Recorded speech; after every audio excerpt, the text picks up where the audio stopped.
ചേലക്കൊമ്പ് മാർത്തോമാ വികാരിയുടെ ക്രൂശീകരണം. സത്യവും മിഥ്യയും. സദാചാരത്തിൻ്റെ അപ്പോസ്തലന്മാരും സത്യം കവചമായി കൊണ്ടു നടക്കുന്നുവെന്ന് ഭാവിക്കുന്നവരും അനീതിക്കും അഴിമതിക്കുമെതിരെ പോരാടുന്ന പടവാളുകളുമെന്ന് സ്വയം ഭാവിച്ച് തങ്ങളാണ് എല്ലാമെന്ന് മേനി നടിച്ച് നടക്കുന്ന ഒരു വാട്സപ്പ് മുതലാളിയും ഒരു ചാനൽ പ്രവർത്തകനും അച്ഛനെ പുറത്താക്കിച്ച് സഭയുടെ സംഘടനയുടെ സെക്രട്ടറിയായി വിലസുന്ന കപട ആദർശശാലിയുമായ 3 പേർ ചേർന്ന് ചേലക്കൊമ്പ് മാർത്തോമാ വികാരിയെ പൈശാചികവും നിഷ്ഠൂരവുമായ വിധത്തിൽ ക്രൂശിൽ തറച്ചു. ഇക്കാര്യത്തിൽ തികച്ചും നിരപരാധിയും പരമസ്വാത്വികനുമായ ചേലക്കൊമ്പ് മാർത്തോമാ വികാരിയച്ഛനെതിരെ നയിച്ച കുരിശുയുദ്ധം ഇപ്പോൾ ഒരു ബൂമറാങ് പോലെ ഈ 3 കപട ആദർശവാന്മാർക്ക് തന്നെ തിരിച്ചടിച്ചിരിക്കുന്നു. തൻ്റെ സ്വന്തം വാട്സാപ്പ് ഗ്രൂപ്പുകളിൽ കേട്ടാലറയ്ക്കുന്നതും നട്ടാൽ കുരുക്കാത്തതുമായ കള്ളങ്ങൾ പറഞ്ഞ് സ്ത്രീത്വത്തെ തന്നെ അപമാനിച്ച് പോസ്റ്റുകളിട്ടു ഈ നഗരാധിപന്മാർ. ഒരാണും പെണ്ണും ഒരുമിച്ചിരുന്നാൽ ഉടനെ മറ്റേ പരിപാടിയാണ് നടക്കുക എന്ന് സ്വന്തം അനുഭവത്തിൻ്റെ വെളിച്ചത്തിൽ വിളിച്ചു പറഞ്ഞ ഈ കപട ആദർശവാന്മാർക്ക് എന്തു ധാർമ്മികതയാണ് അവകാശപ്പെടാനുള്ളത്? വിരോധമുള്ള ആൾക്ക് എതിരെ എന്തു കള്ളക്കഥകളും കേട്ടുകേൾവിയില്ലാത്ത സാങ്കല്പിക കഥകളുമായി ഇറങ്ങുന്ന ഇവന്മാർക്ക് കടുത്ത ഭ്രാന്താണ് എന്നല്ലാതെ മറ്റൊന്നും പറയാനില്ല.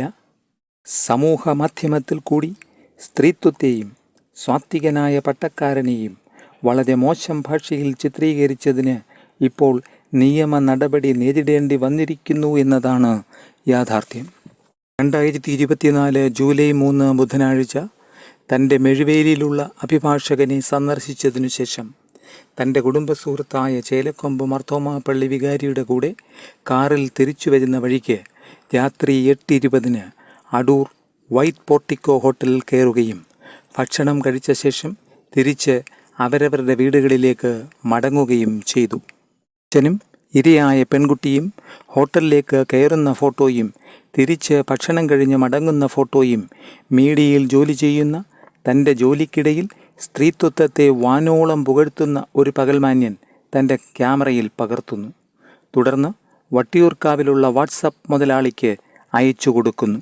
മുതലാളി അത് പൊടിപ്പും തൊങ്ങലും ചേർത്ത് തൻ്റെ ഗ്രൂപ്പിൽ തട്ടുന്നു. കൂടെ ഏറ്റുപിടിക്കാൻ വൃദ്ധന്മാരുടെ സംഘടനാ സെക്രട്ടറി എന്ന കപട നാട്യക്കാരനും.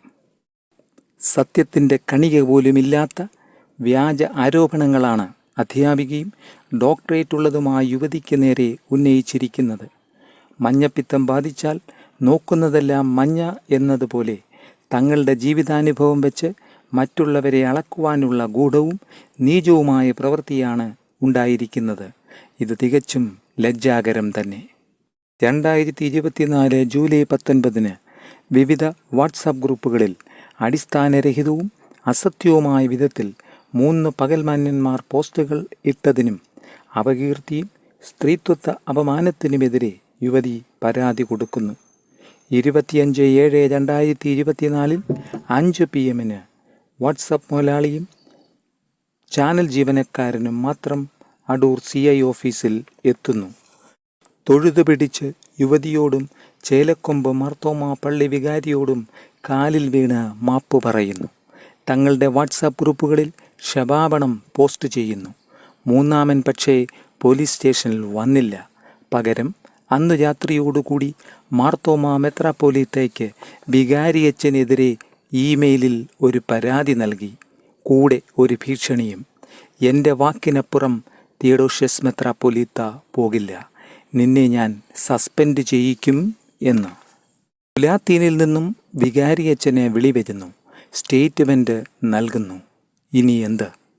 ദശാബ്ദങ്ങളുടെ ഇഴമുറിയാത്ത ബന്ധമുള്ള കുടുംബങ്ങളിലെ 2 പേർ, ഒരു പുരുഷനും സ്ത്രീയും ഒരുമിച്ച് യാത്ര ചെയ്താൽ എന്താണ് തെറ്റ്? മാത്രവുമല്ല, എപ്പോഴും ചേലക്കൊമ്പ് വികാരിയുടെ മാതാപിതാക്കൾ അവരുടെ ഒപ്പം ഉണ്ടാവുകയും ചെയ്യുന്നു. നിസ്വാർത്ഥമായതും കളങ്കരഹിതവുമായ ബന്ധങ്ങൾ പരിചിതമില്ലാത്ത കപടന്മാർക്കും കള്ളന്മാർക്കും എല്ലാം തെറ്റുതന്നെയെന്ന് തോന്നുന്നതിൽ കുറ്റം പറയാൻ പറ്റില്ല. വാട്സപ്പ് മുതലാളി കാല് പിടിച്ച് മാപ്പു പറഞ്ഞ് തൽക്കാലം തടിയൂരി വട്ടിയൂർക്കാവിൽ തിരിച്ചു ചെന്നുവെങ്കിലും ഇത് അവസാനിച്ചിട്ടില്ല. കാരണം 2 കുടുംബങ്ങളുടെ അഭിമാനമാണ് പളുങ്കുപാത്രം പോലെ എറിഞ്ഞ് ഉടച്ചിരിക്കുന്നത്. സ്റ്റേഷനിൽ വരാത്ത പകൽമാന്യൻ ചേലക്കൊമ്പ് ട്രസ്റ്റിയെ എങ്ങനെയൊക്കെയോ പിടിയിലാക്കി നേരിട്ട് മെത്രാപ്പൊലീത്തയ്ക്ക് രാജിയും കൊടുപ്പിച്ചു. പിന്നെ പറയാനുള്ള കള്ളക്കഥയും മൊഴിഞ്ഞുകൊടുത്തു. ഇവനൊക്കെയാണ് സഭയുടെ കേന്ദ്ര സംഘടനയുടെ സെക്രട്ടറി സ്ഥാനം വഹിക്കുന്നത് എന്നോർക്കുമ്പോൾ പരമപുച്ഛം അല്ലാതെ എന്ത് തോന്നാനാണ്?